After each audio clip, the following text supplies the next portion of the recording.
মানে আমরাও শপথ গ্রহণ করি নাই, যেহেতু সেখান থেকে অ্যাপ্রোচ করা হয়নি। কোনো সংসদ সদস্য ট্যাক্স ফ্রি গাড়ি নেবেন না, সরকারি কোনো প্লট সংসদ সদস্য হিসেবে গ্রহণ করবেন না। তো কাল থেকে বিষয়টি পরিষ্কার করেছি।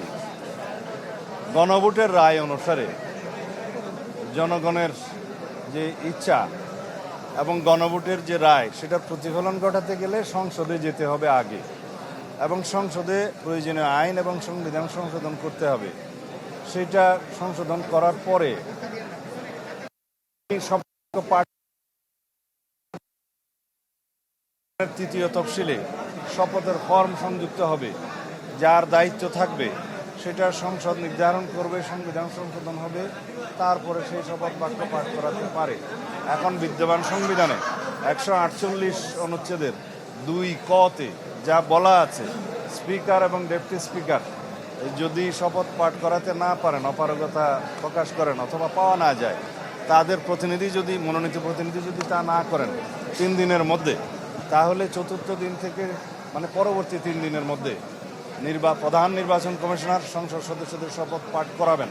সেই বিধান অনুযায়ী প্রধান নির্বাচন কমিশনার সাংবিধানিকভাবে ক্ষমতাপ্রাপ্ত হয়ে তিনি আমাদেরকে শপথ পাঠ করিয়েছেন।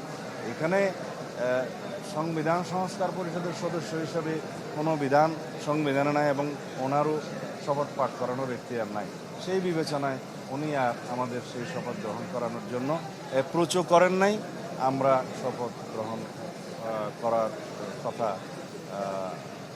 মানে আমরাও শপথ গ্রহণ করি নাই, যেহেতু সেখান থেকে অ্যাপ্রোচ করা হয়নি। এটা সাংবিধানিকভাবে সমস্ত কিছু পরিচালিত হওয়া দরকার, এবং আমরা এই পর্যন্ত যা এসেছি সাংবিধানিক পদ্ধতি মেনেই এসেছি, এবং বাংলাদেশের আগামীতেও আমরা সাংবিধানিকভাবে এই রাষ্ট্রটাকে পরিচালনা করব। পার্লামেন্টারি পার্টি মিটিংয়ে সংসদীয় দলের নেতা নির্বাচিত হয়। আজকে আমি আগেই বলেছি যে আমাদের নেতা জনাব তারেক রহমানকে আমরা সংসদীয় দলের নেতা নির্বাচিত করেছি, এবং তার প্রেক্ষিতে আমরা রাষ্ট্রপতির কাছে চিঠি পাঠিয়েছি যাতে আমাদের সংসদীয় দলের নেতা মেজরিটি পার্টি লিডার হিসেবে তাকে প্রধানমন্ত্রী হিসেবে সরকার গঠন করার সুযোগ দেন। সেই চিঠি আমরা পাঠিয়েছি, এবং যতজন সদস্য উপস্থিত ছিল সবাই উপস্থিত ছিলেন, যারা শপথ গ্রহণ করেছেন সবাই দস্তখত করেছেন। তারপরে আমাদের নেতা জনাব তারেক রহমান আমাদের উদ্দেশ্যে 2টা অনুশাসন দিয়েছেন। কোনো সংসদ সদস্য ট্যাক্স ফ্রি গাড়ি নেবেন না। দ্বিতীয়ত, সরকারি কোনো প্লট সংসদ সদস্য হিসেবে গ্রহণ করবেন না। এটা আজকে পরিবর্তনের শুরু হলো।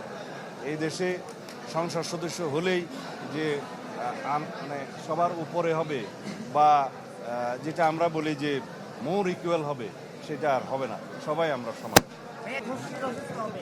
জুলাই জাতীয় সনদের প্রত্যেকটি বিষয়, জুলাই জাতীয় সনদ রাজনৈতিক সমঝোতার দলিল হিসেবে যেভাবে স্বাক্ষরিত হয়েছে একটা ঐতিহাসিক অনুষ্ঠানের মধ্য দিয়ে, সেটা যেভাবে স্বাক্ষরিত হয়েছে সেটা আমরা অক্ষরে অক্ষরে প্রতিপালন করতে অঙ্গীকারাবদ্ধ, প্রতিশ্রুতিবদ্ধ।